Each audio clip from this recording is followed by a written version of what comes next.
अवधूत चिंतन श्री गुरुदेव दत्त. श्री नवनाथ भक्तिसार. वीरभद्राबरोबर भांडण, परलोकी सन्मान आणि वज्रावतीचे दर्शन. मच्छिंद्रनाथ हरेश्वरास गेल्यावर तिथे त्याने गदातीर्थी स्नान केले. इतक्यात स्नानासाठी त्या समयी त्याच तीर्थास त्रिशूळ, डमरू, धनुष्य वगैरे आयुधे येऊन वीरभद्र आला होता. तेथे त्याची व मच्छिंद्रनाथाची भेट झाली. उभयतांनी एकमेकास नमस्कार केला. मग तुम्ही कोण, कोठचे, पंथ कोणता अशाबद्दल वीरभद्र विचारपूस करू लागला. तेव्हा ह्या देहाला मच्छिंद्र म्हणतात. नाथपंथ तो आमचाच आहे. शैली, कंथा व मुद्रा ही आमची भूषणे आहेत वगैरे मच्छिंद्रनाथाने सर्व सांगितल्यानंतर वीरभद्र म्हणाला, हे एक नवीन पाखंड बंड मातवून असे काळे तोंड जगात मिरवता हे तुम्हास योग्य वाटते का? यास्तव ह्या मुद्रा टाकून दे. न टाकशील तर ठिकठिकाणी त्याबद्दल तुला पुष्कळ दुःखे सोसावे लागतील. वेदविधीने लावून दिलेल्या धर्माविरुद्ध हा एक निराळाच पंथ काढणारा असा मूर्ख तुझा गुरु तरी कोण?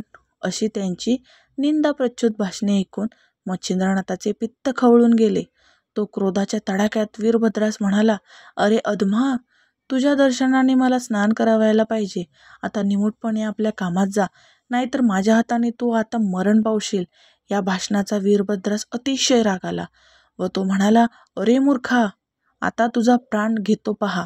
असे म्हणून त्याने धनुष्यबाण, अर्धचंद्र निर्वाण बाण काढला. तेव्हा मच्छिंद्रनाथाने म्हटले की, अरे पतिता, उन्मत्तपणाने तू जनात आपले आहित करून घेत आहेस.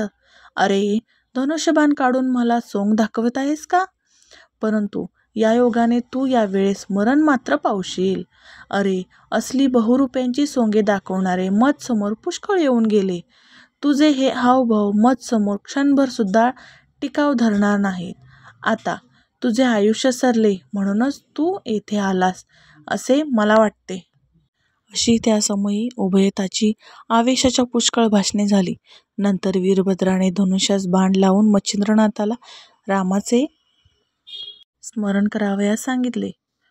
पण इतके पक्के समज की त्याच मंत्राने शंकर दुःखातून मोकळे होऊन सुखी झाले. वाला म्हणजेच वाल्मिकी तरला, तोच मंत्र मला तारेल. आता तू सावध राहा. असे म्हणून त्याने हातात भस्म घेतले व वज्रास्त्र सिद्ध करून फेकले. ते 10 दिशा फिरू लागले. त्यावेळी वीरभद्राने सोडलेला बाण मच्छिंद्रनाथास तृणासमान भासला. तो बाण मच्छिंद्रनाथांचा प्राण घ्यावयास येत होता, पण भस्माच्या जोराने तो आकाशात भ्रमण करू लागला. इतक्यात मच्छिंद्रनाथाच्या वज्रशक्तीने त्या बाणाचा चूर होऊन गेला. नंतर वीरभद्राने दुसरा बाण काढून नागास्त्राची योजना करून तोही पाठोपाठ सोडला. ते पाहून मच्छिंद्रनाथानेही आपल्या संरक्षणाकरता रुद्रास्त्र व खंगेदास्त्र प्रेरले. त्यांनी वीरभद्राची शक्ती क्षीण करून टाकली. पुढे वीरभद्राने वातास्त्र सोडताच मच्छिंद्रनाथाने पर्वतास्त्र सोडले. अशा रीतीने ते दोघे वीर अस्त्रे पेरून एकमेकांचा पाडाव करावयास पाहत होते.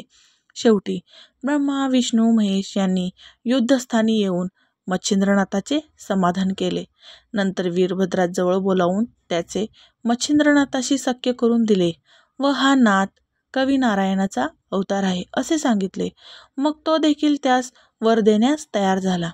त्याने बोलून दाखवले की मी आजपर्यंत मोठमोठाले बलवान आणि असंख्य वीर जेरीस आणून हतवीर्य केले, पण मच्छिंद्रनाथासारखा वीर मला आढळला नाही. असे बोलून त्याने प्रेमाने त्याला आलिंगन दिले व कोणती मनोकामना आहे म्हणून विचारले. तेव्हा मच्छिंद्रनाथाने सांगितले की मी साबरी विद्या साध्य केली आहे, तर तीच तुझे सहाय्य असावे.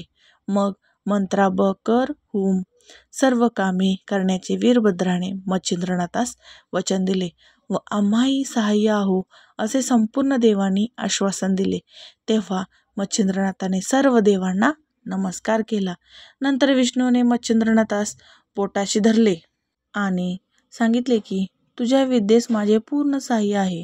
माझे स्मरण करताच मी त्या ठिकाणी दृश्य होऊन तुझ्या संकटाचे निवारण करीन.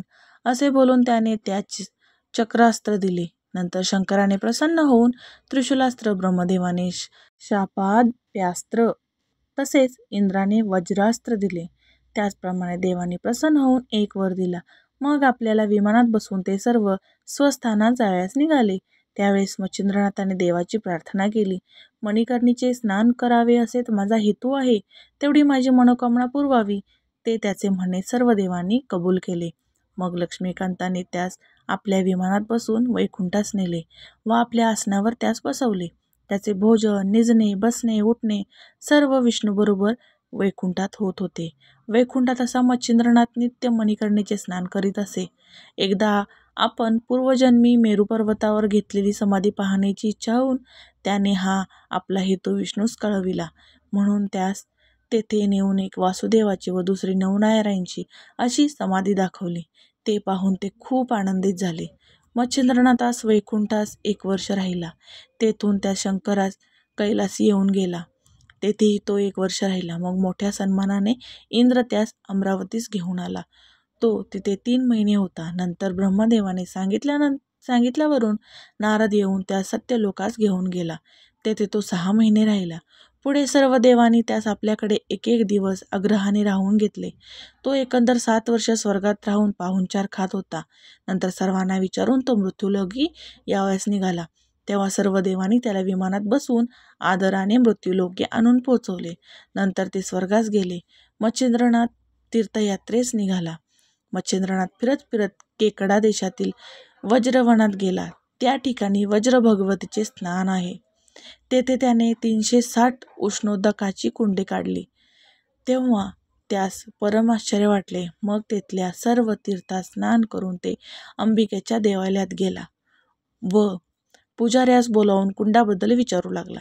तेव्हा पुजाऱ्याने सांगितले, पूर्वी या ठिकाणी वशिष्ठ मुनींनी यज्ञ केला. त्या समयी सर्व देव खाली आले होते. त्यांनी स्नानास गेल्यावर ऊन पाण्याची कुंडे निर्माण झाली व स्नान करून आपापली नावे त्या कुंडास ठेवली. ते देव 12 वर्षे 12 दिवसापर्यंत येथे राहिले होते. यज्ञ समाप्त झाल्यावर देव परत गेले, पण कुंड अजूनपर्यंत त्याच ठिकाणी आहेत. असा मजकूर ऐकल्यावर आपणासही कुंडे निर्माण करावी असे मच्छिंद्रनाथाच्या मनात आले. त्याने त्रिशूळाच्या योगाने कुंड खणून तयार केली व वरुण मंत्र जपून भोगावतीचे उदक उत्पन्न केले. मग अग्निमंत्र जपताच त्याने अग्नीचे प्रवेश करून पाणी ऊन केले. नंतर त्या नव्या भोगावतीच्या कुंड्यात स्नान करून मच्छिंद्रनाथाने तो वज्रादेवीच्या देवळात गेला. तिला त्या कुंडातील ऊन पाण्याने स्नान घातले. तेव्हा तिने त्या शाबासकी देऊन 1 महिना राहून घेतले. नंतर तुला वज्राबाई का म्हणतात असे मच्छिंद्रनाथाने तिला विचारले असता ती देवी म्हणाली, वशिष्ठाच्या यज्ञात इंद्र हवनाच्या वेळी आला होता, पण सभेत जे ऋषी बसले होते त्यांच्याकडून त्यास मान न मिळाल्यामुळे त्याने वज्राची प्रेरणा केली. हे पाहून श्रीरामचंद्राने शक्तिमंत्राने दर्भ मंत्रून सोडला. त्यात मी प्रगट होऊन वज्र गिळून टाकले आणि हवनास हरकत होऊ दिली नाही. मग इंद्राने आपले वज्र मिळवण्यासाठी रामाची प्रार्थना केली. त्याने इंद्रास वज्र परत दिले. मग त्याच वेळी देवांनी व ऋषींनी मला वज्राबाई असे नाव दिले. मग सर्व ठिकाणी गेल्यानंतर रामाने माझी येथे स्थापना केली. त्याने प्राणप्रतिष्ठा करते समयी मला भोगावतीचे स्नान घातले होते. वर आज झाले. पण रामापेक्षा तू एक गोष्ट विशेष केलीस, ती ही की त्यांनी मला थंड पाण्याने स्नान घातले व तू ऊन पाण्याने स्नान घालून भोगावती येथे अक्षय ठेवलेस. असो. तेथे मच्छिंद्रनाथ महिनाभर राहिले व देवीचा निरोप घेऊन पुढे चालू लागले. अवधूत चिंतन. श्री गुरुदेव दत्त.